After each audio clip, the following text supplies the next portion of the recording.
Nous sommes de retour dans votre live de TV Finance. Nous sommes le 12 mai 2022 et c'est l'heure désormais d'accueillir Antoine Fraisse-Soulier. Bonjour Antoine.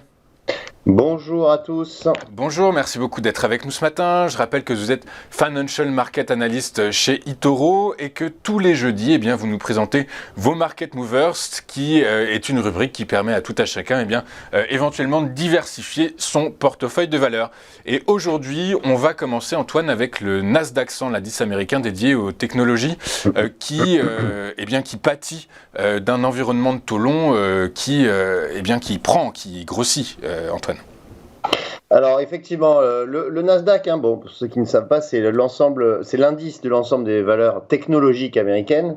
Et cet indice Nasdaq, effectivement, c'est l'indice qui baisse le plus aux États-Unis et quasiment dans tous les pays développés, puisque on a atteint hier un chiffre symbolique, c'est-à-dire on a une baisse de 30% du Nasdaq depuis ces points hauts qui ont été atteints au mois de décembre dernier. Alors, effectivement, il y a énormément d'explications qui expliquent justement cette chute, on peut dire, du Nasdaq. Mais la dernière en date, c'est les chiffres d'inflation aux États-Unis qui sont ressortis hier. On attendait 8,1%, c'est 8,3% qui sont ressortis, donc c'est quand même au-dessus des attentes. Et surtout, ce que regarde la Fed par-dessus tout, c'est le chiffre d'inflation core, c'est-à-dire hors prix d'énergie et prix alimentaire. Et ce chiffre d'inflation core, il a doublé par rapport au mois précédent. Il est passé de 0,3 à 0,6%. Et donc ça, c'est très, très négatif, effectivement, parce que on voit que l'inflation n'est pas prête de s'arrêter. Et ça fait vraiment peur au marché. C'est la première crainte pour les investisseurs américains. Alors, dans ces conditions, on a un marché des valeurs technologiques qui baisse et qui baisse fortement. Alors maintenant, où est-ce qu'on peut s'arrêter? Alors, c'est vrai graphiquement, on a cassé ce niveau de support important qui se situe, un support majeur qui se situe à 13 000 points. On avait bien rebondi au mois de mars. Je vais zoomer un petit peu. Ici, on avait bien rebondi au mois de mars puisqu'on était repassé de 13 000 à 15 100 points. Là, on venait de le retester et là, on vient de le casser significativement. On est sous les 12 000 points. Alors maintenant, où est-ce qu'on peut s'arrêter dans cette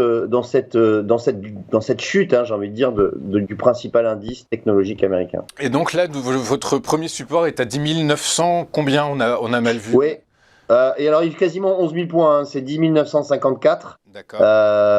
Si je zoome un petit peu, il est à 10 954 points exactement, mais après on n'est pas forcément au point près, on va dire on est plutôt à 11 000 points. Ok, très clair. Du coup, c'est dans le cas où le Nasdaq poursuivrait sa glissade. Si jamais le scénario s'inverse, quels pourraient être les niveaux de résistance ou le premier niveau de résistance qu'on pourrait avoir en tête, Antoine? Alors, par principe de polarité, le premier niveau de résistance, c'est l'ancien support. En fait, il se situe à 12 900 points. On est quand même quasiment on est à 1000 points maintenant de la première résistance qui a été cassée en début de semaine. D'accord, très clair. Mais donc a priori, dans un environnement où la Fed se montre de plus en plus agressive, on anticipe de prochaines hausses de taux directeurs. Du coup, Antoine, vous pensez?